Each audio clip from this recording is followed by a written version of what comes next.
जय भीम, जय भारत, जय महाराष्ट्र.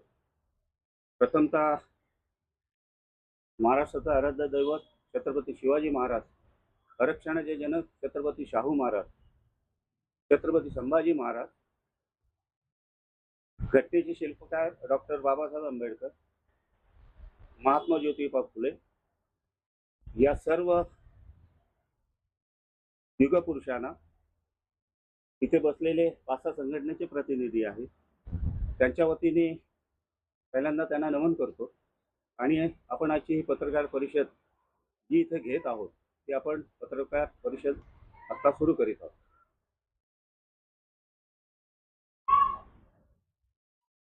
पत्रकार परिषद घेण्याचा मुख्य उद्देश असा आहे मित्रांनो, घटनेचे शिल्पकार बाबासाहेब आंबेडकर यांनी घटना लिहिल्यानंतर एसटी समाजामध्ये 59 जाती येतात. त्या 59 जातींना 13% आरक्षण बाबासाहेबांनी समान त्या काळामध्ये दिलं होतं.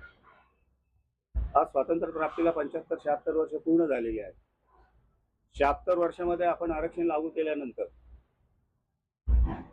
काही विशिष्ट जातीचा म्हणण्यापेक्षा एकच जात अशी आहे जी मातंग समाजाची आहे. आणि या मातंग समाजाच्या वतीने उपवर्गीकरण लागू व्हावं म्हणून त्यांनी या महाराष्ट्रामध्ये मोर्चा सुरू केलेला आहे. वास्तविक पाहता 75 वर्षामध्ये आरक्षण लागू केल्यानंतर बाबासाहेब आंबेडकरांनी घटनेमध्ये अशी कुठेही तरतूद केली नाही की बाबासाहेब आंबेडकरांनी असं म्हटलं नाही की या जातीमध्ये बौद्ध समाज हा फार मोठ्या प्रमाणामध्ये आहे, त्याच्यानंतर येणारा आमचा चर्मकार समाज आहे तो मोठ्या प्रमाणात आहे, त्याच्यानंतर येणारा आमचा जो परदेशी म्हणजे वाल्मिकी समाज आहे, आदिवासी समाज तर नंतरचा पार्ट आहे. हे जे मोठे समाज आहेत आज आमच्या महाराष्ट्रामध्ये, असं कुठं बाबासाहेबांनी काय वेगवेगळ्या क्रायटेरिया करून कोणाला आरक्षण दिलं नाही.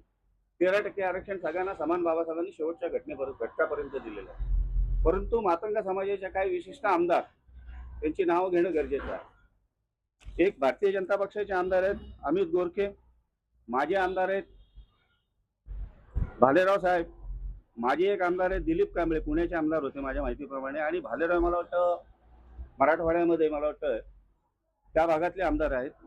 सचिन साठे आणि प्राचार्य शिवकुमार कांबळे अन्य काही त्यांचे प्रतिनिधी जे आहेत ते महाराष्ट्रामध्ये उपवर्गीकरण लागू झालं पाहिजे म्हणून प्रयत्न करतात. आमचा जो समाज आहे, आम्ही जे सगळे एकत्र आलेलो आहेत, आमची विनंती सर्व त्या घटकांना आहे.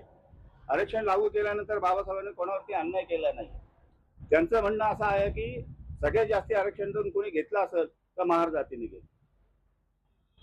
त्याचं कारण असं आहे मित्रांनो की बाबासाहेबांनी शिका, संघटित व्हा, संघर्ष करा हा मूल मंत्र दिल्यानंतर आमच्या लोकांनी खेळी सोडली, देव नाकारले आणि आम्ही शहराकडे प्रयाण केलं.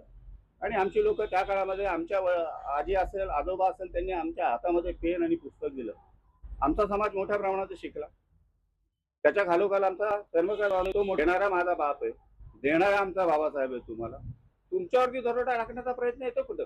बरं, स्वातंत्र्य प्राप्तीला 75 वर्ष पूर्ण झाल्यानंतर आज तुम्हाला ही स्थिती काय आठवली की आमच्यामध्ये उपवर्गीकरण आम्हाला एक वेगळा जसं वेगळा विदर्भ मागतात तसं वेगळा उपवर्गीकरण तुम्हाला वाटा कसा देतील? काही घटनेमध्ये तशी तरतूद नाही. परंतु एक खंडपीठ नेमलं होतं. त्या खंडपीठाने 6 पैकी 5 लोकांनी या खंडपीठाने उपवर्गीकरण लागू व्हावं म्हणून असा निर्णय केला. एक त्रिवेदी नावाची आमची भगिनी ही उच्च त्या खंडपीठामध्ये होती.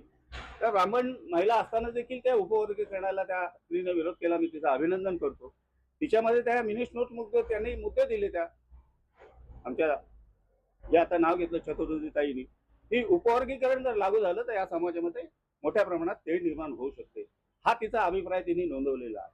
परंतु 5 खंडपीठाच्या निकाल आल्यानंतर एक मला वाटतं एक समिती अपॉइंट केली. त्या समितीचं नाव आहे बदल समिती. त्या बदल समितीने वास्तविक पाहता 59 जातींना एकत्र घेऊन 59 जातीच्या प्रतिनिधींना बसवून हा जो मुद्दा इथे निर्माण झालेला आहे त्याच्यावरती काय तोडगा काढता येईल का म्हणून त्यांनी तो प्रयत्न करायला पाहिजे होता. परंतु गुपचूपपणे त्यांनी तो बदल समितीने अहवाल सरकारकडे पाठवला आणि सरकारने तिथल्या बदल समितीने आपलं जे खंडपीठ आहे त्यांनी सांगितलं मगाशी म्हणाल्याप्रमाणे की कायद्यामध्ये तशी तरतूद नाहीये. परंतु त्यांनी राज्यांना असं सुचवलंय तुमच्या राज्यामध्ये जर बदल घडवायचा असेल, उपवर्गीकरण लागू करायचं असेल तर त्या त्या राज्याच्या मुख्यमंत्रीचा आणि त्या मंत्रिमंडळाचा निर्णय आहे. परंतु आमचं म्हणणं असं आहे मातंग समाजाला, तुम्ही आमचे भाऊ आहात, तुम्ही आमच्या विरुद्ध बोला, हरकत नाही, पण बाबासाहेबांबद्दल जर अनुद्गार काढले तर यासारखी जमात या महाराष्ट्रात कुठलीच नाहीये. कारण चळवळी आम्ही पेटवलेल्या आहेत, पॅन्थर पासून चळवळी आम्ही पेटवलेल्या आहेत. ज्या ज्यावेळी अण्णा हत्यारच्या घटना घडल्या असतील या बारीक समाजावरती, पहिला धावून गेलेला आहे तो पॅन्थर म्हणजे बौद्ध समाज. त्या काळामध्ये आम्ही तुम्हाला सेव्ह केलं, तुम्ही आम्हाला सेव्ह नाही केलं. एक गोष्ट लक्षात ठेवा, आम्ही तुमचं प्रोटेक्शन केलेलं, तुम्ही आमचं नाही केलेलं आहे. आणि आम्हाला चॅलेंज करूच नका, बिलकुल प्लीज विनंती मातंग समाजाच्या सर्व नेत्यांना, आमच्या नादी लागू नका. आणि बाबासाहेबांचे अनुद्गार काढले, आमच्यासारखी जात भयावधी कुठलीच नाही, हे सगळ्या महाराष्ट्राने पाहिले, देशाने पाहिलेले. 500 महाराजांनी किती लोकांना कापले याचा इतिहास भारतामध्ये आहे. अनेक दलित चळवळीतल्या नेत्यांचा इतिहास भारतामध्ये आहे, महाराष्ट्रात आहे. त्यामुळे ही जी वल्गना तुम्ही करताय, आम्ही तुम्हाला ठोकू, तुम्हाला फाडण्याचं काम आम्ही पण केलंय. तुम्ही म्हणता ना 700 किलोचा तर प्राचार्य शिवकुमार कांबळे 700 किलोचं एका झटक्यातच मान बाजूला करताय बघा. तीच अवलाद आम्ही आहे, त्याच अवलादीचे आम्ही आहोत. ज्या 500 महाराजांनी 25,000 पेशव्यांना कापल्या, हा इतिहास विसरू नका. परंतु याच्यातले काही जातीवादी लोक आहेत. हा अमित गोरखे नावाचा जो आमदार आहे, अन्य काही माजी आमदार त्याच्यासोबत काम करतात. प्राचार्य शिवकुमार कांबळेची अनेक मी भाषणं वाचलीच मित्रांनो. एवढा चांगला बोलणारा माणूस, तो स्वतः बौद्ध झालाय. तो म्हणतो जाते मी पहिला बौद्ध आहे म्हणतो. अरे मग तू बौद्ध आहे, तो तुला उपवर्गीकरण कशासाठी पाहिजे? तू कसा प्राचार्य झालास? कशाच्या घटनेच्या आधारावरतीच तू प्राचार्य झाला ना. एक काळं बेंड कोणतरी आलंय, लय बडबड बडबड बडबड करतोय. ते 24 वर्ष आराम करू आणि 24 वर्ष शासकीय नोकरी केली, रिटायर्ड झालाय. तो आता सांगतो माझं पोरगं BA झाल्याने मजुरीचं काम करतो. अरे भोसरीच्या तुझ्यापेक्षा जास्ती इथं BA MCOM LLM डिग्र्या घेतलेली पोरं बौद्ध समाजामध्ये आज ती बेकार फिरतात. मग आम्ही काय म्हणायचं? BA झाला म्हणजे काय फार मोठा काय उच्च न्यायालयाचा न्यायमूर्ती झाला का तुझा पोऱ्या? आणि 23 वर्ष तुला नोकरी कोणी दिली? बाबासाहेबांच्या आधारावरती तुला ती नोकरी मिळालेली. हे त्यांनी नाकारता कामा नये. म्हणून आमचं इथे बसलेले आमचे चर्मकार समाजाचे आदरणीय भरतजी वाघमार आहेत, हरिशेठ गायकवाड आहेत, अनंत गायकवाड आहेत, मधुकर गायकवाड आहेत. त्यानंतर आमचे भारतीय बौद्ध महासभेचे बबन गायकवाड आहेत, रमेश गायकवाड आहेत, किशन रोकडे, मनोहर रोकडे. रिपब्लिकन पक्षाच्या वतीने आमचे मनोज गायकवाड, विजय जाधव, राहुल दाळिमकर, शरदजी मोरे, दीपकजी भालेराव, अन्य सहकारी मित्र देखील RPIच्या मोठ्या प्रमाणात उपस्थित आहेत. आदिवासी समाजाच्या वतीने मालू निरगुडा हे देखील आहेत. त्यानंतर आमचे रामप्रकाश परदेशी, जगदीश लाहोरी, बाबूलाल वाघेला, आकाश परदेशी आणि दिनेश परदेशी हा मेहतर समाज देखील आमच्यासोबत या मोर्चामध्ये मोठ्या प्रमाणात सहभागी होणार आहे. आदिवासीची मगाशी म्हणालो की दिने आमचा जो मालू निरगुडा आहे तो ऑन ड्युटी असल्यामुळे तो आजच्या या सभेला येऊ शकला नाही. उत्तम जाधव ऑन दी वे आहेत, तेही या मिटिंगला आले नाहीत. आमचे शरद मोरे मागे आता जस्ट आलेले आहेत. तर हा मोर्चा आम्ही जो काढलेला आहे, आमचा हा एक संघ मोर्चा आहे. उपवर्गीकरण लागू करू नये आमची तमाम या सर्व संघटनेची मागणी आहे. आणि जर उपवर्गीकरण लागू झालं त्याचे दुष्परिणाम काय आमच्या समाजाच्या लोकांना आम्ही समजून सांगलोय. फडणवीस साहेबांना आमची विनंती, देवेंद्र फडणवीस या राज्याचे मुख्यमंत्री आहेत, त्यांना माहिती आहे की एक जातीला दिलं तर 58 जाती शिल्लक राहतील. आणि 58 मध्ये सगळ्यात मोठी जात जी आहे ती बौद्ध आहे. आणि बौद्धांच्या खालून जे आहेत, मग या 58 जातींना अंगावर घेणं आदरणीय फडणवीस साहेबांना कितपत जमणार आहे? तर माझी विनंती फडणवीस साहेबांना, त्या राज्याचे मुख्यमंत्री म्हणून, वर्गीकरण आपण लागू करू नका. जो कायदा बाबासाहेबांनी दिलाय समान कायदा आहे, समान अधिकार सगळ्यांना बाबासाहेबांनी घटनेमध्ये दिलेले आहे. घटना आहे म्हणून ती संसद चालते आणि विधानसभा चालते आणि अन्य काही संस्था ज्या आहे, काय कोर्ट कचेऱ्या सगळ्या बाबासाहेबांच्या घटनेच्या आधारावरच चालतात. तिथं काय कोणावरती अन्य अत्याचार होत नाही. फडणवीस साहेबांना पुन्हा एकदा विनंती की उपवर्गीकरण आपण लागू करू नका. जर लागू झालं तर या महाराष्ट्रामध्ये फार मोठा विद्रोह निर्माण होईल आणि त्याची सर्वस्व जबाबदारी माननीय मुख्यमंत्री महोदय तुमच्यावरती असेल. सर्व आता बौद्ध बांधव असतील, चर्मकार बांधव असतील, वाल्मिकी समाज असेल, परदेशी समाज असेल, संपूर्णपणे एकवटलेला आहे. या ठिकाणी कर्जत तालुक्यात एका भव्य मोर्चाचं सुद्धा आयोजन करण्यात आलेलं आहे. हा मोर्चा कशा पद्धतीचा असणार आहे? प्रशासनाकडे काय निवेदन करण्यात येईल?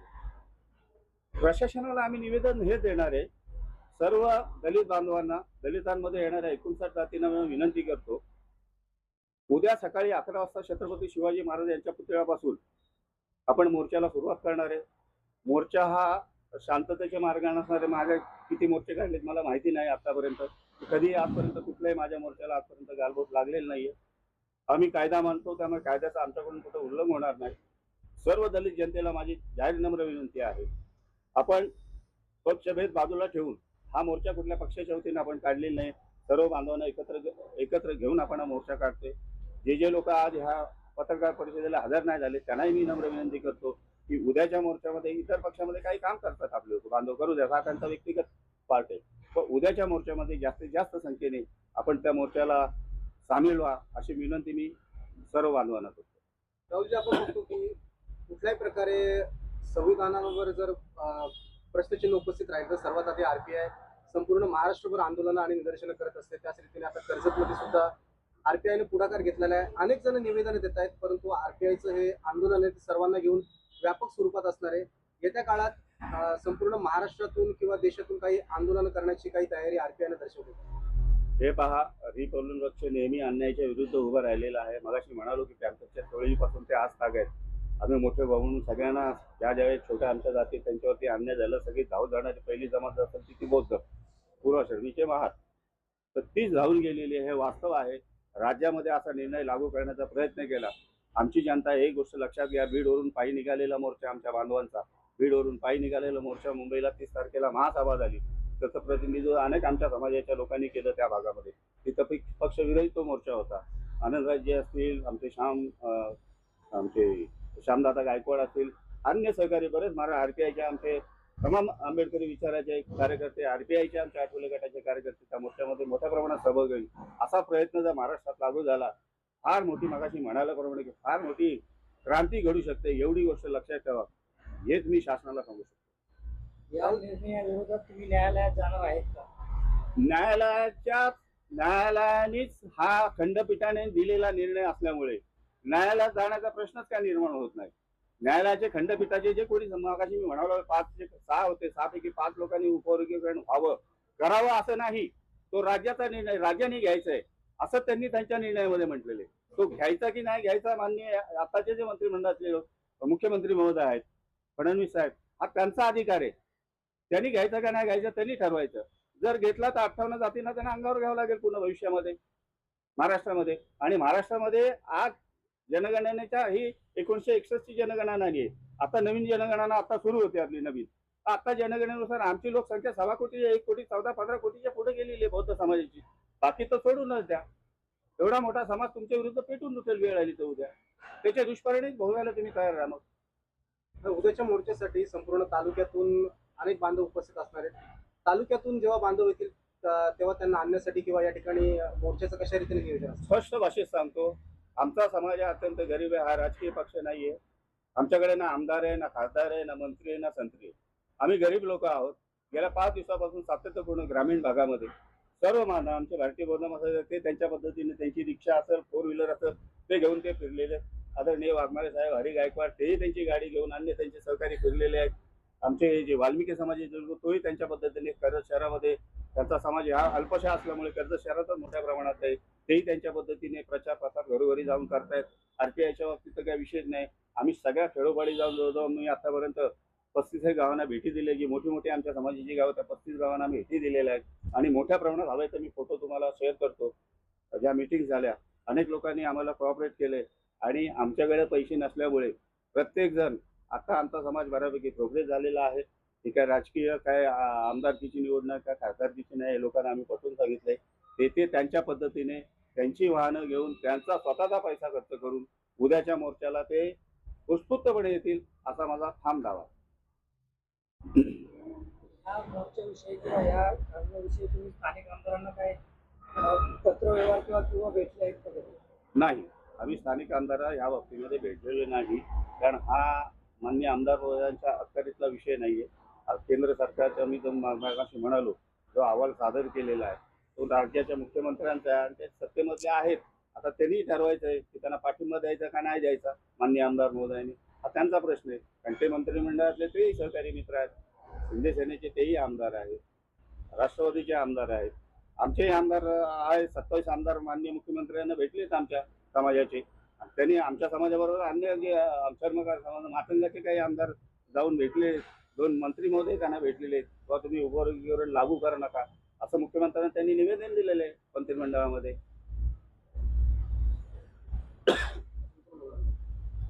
परमपूज्य डॉक्टर बाबासाहेब आंबेडकर, छत्रपती शिवाजी महाराज व श्री संत रोहिदास महाराज यांना वंदन करतो.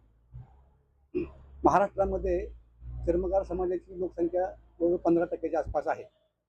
चर्मकार समाज मोठ्या प्रमाणामध्ये आहे आणि जवळजवळ 4 ते 5 संघटना मोठ्या कार्यरत आहे. त्यामध्ये राष्ट्रीय चर्मकार महासंघ, चर्मकार विकास संघ, चर्मकार परिषद या सर्व संघटना एकत्रित येऊन महाराष्ट्रामध्ये जिल्हा लेवलला, स्टेट लेवलला मोर्चा काढून जे आरक्षणाचं उपवर्गीकरण करण्याचा जो अबकडं शासनाने घाट घातलेला आहे त्याच्या विरोधामध्ये मोठ्या प्रमाणात आंदोलन करत आहेत. ते कारण असं आहे की आरक्षण झाल्यामुळं जर काय परिणाम होतील ही संपूर्ण माहिती राहुल गांधींकडून आपल्याला सांगितलं, त्यामध्ये जास्त जाऊ शकत नाही. फक्त माझा मेन उद्देश असा आहे की महाराष्ट्रामधला चर्मकार समाज हा बौद्ध समाजासोबत पहिल्यापासून राहिलेला आहे, आंबेडकरवादी आहे. त्याच्यामुळेच आपली प्रगती झालेली आहे. पहिले शिक्षण, व्यवसाय या दोन्ही गोष्टींमध्ये चर्मकार समाज हा पुढे गेलेला आहे. काही प्रमाणात आहे अजून थोडा मागं, त्यामुळे आरक्षणाची आपल्याला फार जरूरी आहे. त्या अनुषंगाने कर्जत तालुक्यातील सर्व चर्मकार समाज आपला ह्या आरक्षणाच्या विरोधात आहे आणि त्याचा तीव्र निषेध करत आहे आणि उद्याच्या मोर्चामध्ये मोठ्या प्रमाणामध्ये सहभागी होणार आहे. सर्वांना सविनय जय भीम. माझं नाव BH गायकवाड, भारतीय बौद्ध महासभा शाखा तालुका कर्जत अध्यक्ष. मी असं आपल्याला विनंती करतो की जे उपवर्गीकरणाचं धोरण जे शासनाने हाती घेतलेलं आहे, तर ज्या धोरणामुळे होत असताना बाबासाहेब आंबेडकरांनी संविधानाच्या माध्यमातून SC ST OBC सर्व संघटनांना जे 13% आरक्षण दिलं, त्या आरक्षणाच्या विरोधात जे शासनाने उपवर्गीकरण व अबकड हे योजना हाती घेतलेल्या आहे, तर ते योजना घेतल्यामुळे आमच्या समाजामध्ये जातीमध्ये तेढ निर्माण होण्याची शक्यता आहे आणि होऊ शकतं. तेव्हा मी शासनाला अशी विनंती करतो की त्यांनी या वर्गीकरणाचं धोरण हाती घेऊ नये किंवा त्याचा नियम लागू करू नये. त्याचप्रमाणे या शासनाच्या विरोधामध्ये आम्हाला सर्व आमची रिपब्लिकन पार्टी ऑफ इंडिया शाखा तालुका कर्जत आणि सर्व धार्मिक संघटना यांच्या माध्यमातून जे उद्या होणाऱ्या मोर्चाचं आयोजन केलं आहे, त्या मोर्चाला आमचं पूर्ण समर्थन आहे, पाठिंबा आहे आणि या मोर्चात आम्ही सहभागी राहून हा मोर्चा यशस्वी करणार आहोत. आणि पुन्हा एकदा आम्ही शासनाला विनंती करतो की उपवर्गीकरणाचं जे धोरण घेतलं आहे ते हाती घेऊ नये असे मी विनंती करून इथेच थांबतो. नमो बुद्धाय, जय भीम. जगदीश परदेशी, कर्जत वाल्मिकी समाज यांच्यातर्फे मी बोलत आहे. सर्वप्रथम बाबासाहेब आंबेडकर यांना अभिवादन करतो व दोन शब्द मी बोलेन, जास्त काय बोलता येत नाही किंवा माझा पहिलाच टाईम आहे हा. उपवर्गीकरण हे आमच्या 59 जातींना जसं दिल्याप्रमाणे राहुल गायकवाड साहेबांनी जसं सांगितलं, बाबासाहेबांनी जे घटनेमध्ये आम्हाला दिलेलं आहे त्याच्यात तेढ निर्माण करण्याचं काम हे खंडपीठाने चालवलेलं आहे. तर कृपया करून हे सरकारने मान्य करू नये, याला आमचा तीव्र विरोध आहे आणि उद्याच्या मोर्चासाठी आम्ही पूर्ण बहुसंख्येने हजर राहणार व त्याला पूर्णपणे विरोध करणार आहोत. तरी याची दखल घेण्यात यावी व समाजामध्ये तेढ निर्माण करू नये हे तरी सरकारने लक्षात घ्यावं. कमीत कमी बस एवढंच बोलून मी माझे 2 शब्द पूर्ण.